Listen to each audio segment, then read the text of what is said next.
Sebuah hadis Rasulullah sallallahu alaihi wasallam dalam kitab Al-Arba'in An-Nawawiyah dari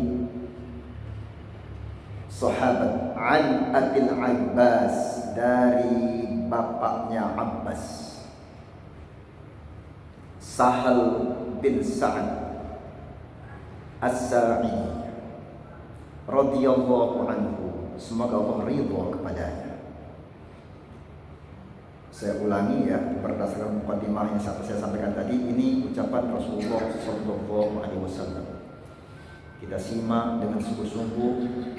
Beliau manusia pilihan yang diutus Allah, bebas dari keburukan-keburukan. Ya, kata beliau ya, dari Abil Abbas Sahal bin Sa'ad As-Sa'idi radhiyallahu anhu, semoga Allah ridha kepadanya. Qala, ya, qala, dia berkata, sisa Abil Abbas ini cerita, kata Abil Abbas ini, Ja'a rajulun ila Nabi sallallahu alaihi wasallam faqala, datang seorang laki-laki kepada Nabi Muhammad sallallahu alaihi wasallam. Faqal, dan laki-laki ini berkata, yang datang kepada Nabi, ya Rasulullah, wahai Rasulullah sallallahu alaihi wasallam, dullani ala amalin idza amiltuhu ahabbani Allah wa ahabbani an-nas. Ya Rasulullah, kata laki-laki ini, dullani, tunjukkan kepadaku ya Rasulullah, ala amalin, tentang suatu amal, suatu perbuatan, idza amiltuhu ahabbani Allah, jika amal itu aku kerjakan, ahabbani Allah, Allah sangat cinta sama saya, wa ahabbani an-nas, dan manusia pun cinta sama saya. Subhanallah. Ya, kata dia ini, ya Rasulullah, tunjukkan kepadaku satu amalan, satu amalan. Jika ini ku amalkan, maka Allah cinta sama saya, dan orang-orang juga cinta sama saya. Subhanallah. Ya, ini luar biasa. Orang dicintai Allah, dibenci manusia banyak, bagus dia tuh, sholatnya bagus, Allah mungkin sayang sama dia, tapi sama orang lain dia banyak yang gak suka. Ada sebaliknya, sama orang yang disukai benar, boy, gimana dia, mantap pokoknya hebat, ya hebat lah pokoknya. Tapi di sisi Allah dia gak dicintai. Nah, sahabat ini nanya, ya Rasulullah, ajarkan aku suatu amalan. Enggak banyak, satu aja, enggak minta banyak. Enggak minta banyak, enggak, satu aja amalan, yang jika ku amalkan itu Allah cinta sama saya dan manusia juga sayang sama saya. Ya. Kemudian faqala, Rasulullah sallallahu alaihi wasallam bersabda, izhad fid dunya yuhibbakallah, zuhudlah engkau dengan dunia, maka Allah sayang dengan engkau.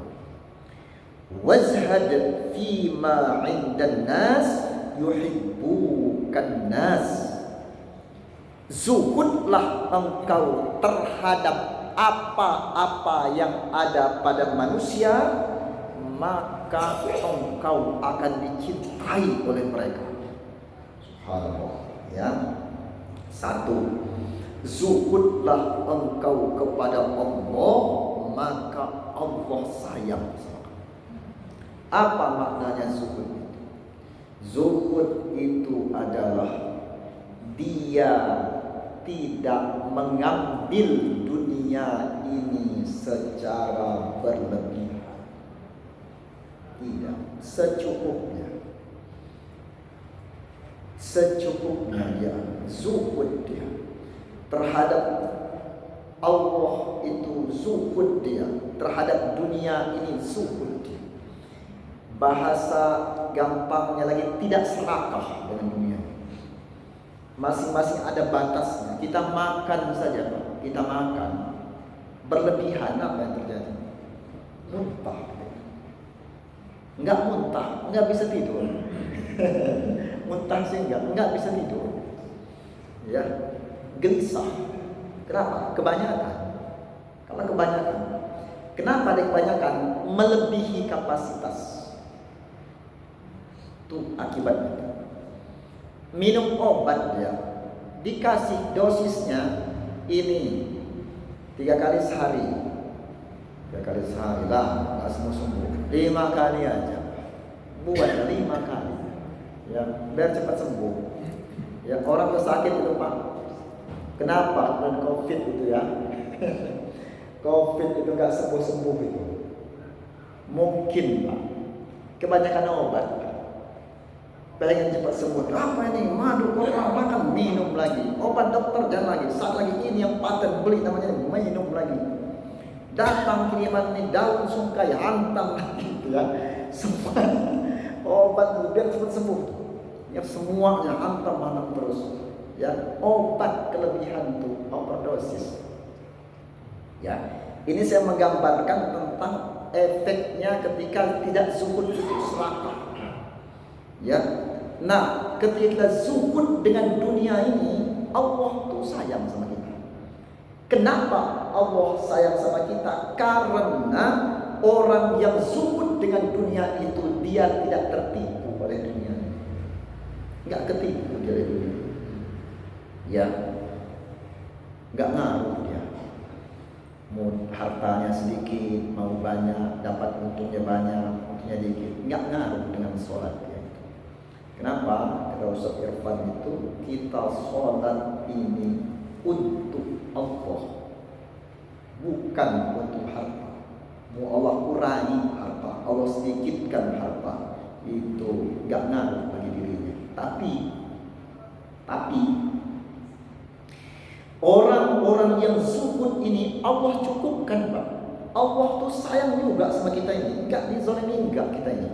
Allah cukupkan, cukup. Udah cukup, udah tuh. Ya.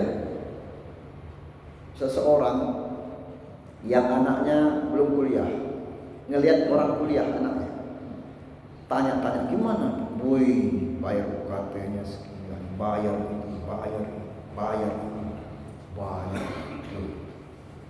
Akhirnya dia, karena dia belum merasakan itu, waduh, nggak sanggup.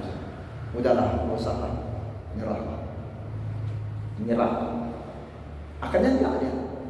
Tapi ketika dengan penghasilan sekian itu kemudian dia yakin sama Allah, zuhud dengan dunia ini, Allah telah mencukupkan. Cukup. Semua doa Allah kasih semuanya. Enggak ada yang enggak Allah kasih. Minta itu Allah kasih. Ya, walaupun cara Allah ngasih itu dengan caranya yang tersendiri. Ya, Nabi Zakaria berharap dapat Tuhan untuk 40 hari, 40 tahun. 40 tahun doa baru dikabulkan. Nabi itu. Kita ini siapa kita ini? Masjid Ar-Rahman di New York, enggak masuk di peta Arab Saudi sebenarnya. Ya. Allah kabulkan. Doa Allah kabulkan. Tapi cara Allah mengabulkannya itu bisa jadi Allah kasih langsung, atau enggak Allah kasih, Allah alihkan ke yang lain. Tidak Allah alihkan, nanti anaknya itu Allah kasih. Anaknya juga enggak Allah kasih, cucunya. Pak Ustaz, udah meninggal orangnya, anaknya meninggal, cucunya meninggal, enggak juga dikasih. Begitu hari kiamat itu terjadi, penghitungan amal, dia kaget dengan amal dia. Dari mana amal ini? Dari mana yang ini? Dari mana yang ini?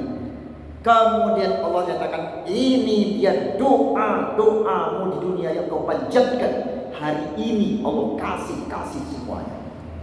Kalaulah dia tahu tentang bagaimana dahsyatnya pemberian Allah, dikala tidak ada pertolongan kecuali pertolongan Allah, tidak ada syafaat kecuali yang Allah izinkan, maka dia akan meminta agar seluruh doa-doa yang dia panjatkan selama di dunia enggak Allah kabulkan di dunia semuanya. Dia mintanya di akhirat semuanya. Kalaulah dia tahu, sadar kali itu. Ya, maka yang pertama adalah ingin dicintai Allah dan dicintai manusia. Yang pertama adalah zuhudlah engkau terhadap dunia, maka Allah Ta'ala akan mencintai. Kemudian yang berikutnya, wazhad fima 'indan nas yuhibbuka an-nas. Yang kedua, zuhudlah terhadap apa-apa yang ada pada manusia, maka mereka akan mencintaimu. Apa maknanya? Maknanya adalah jangan iri sama orang lain. Itu makna zuhud. Ya.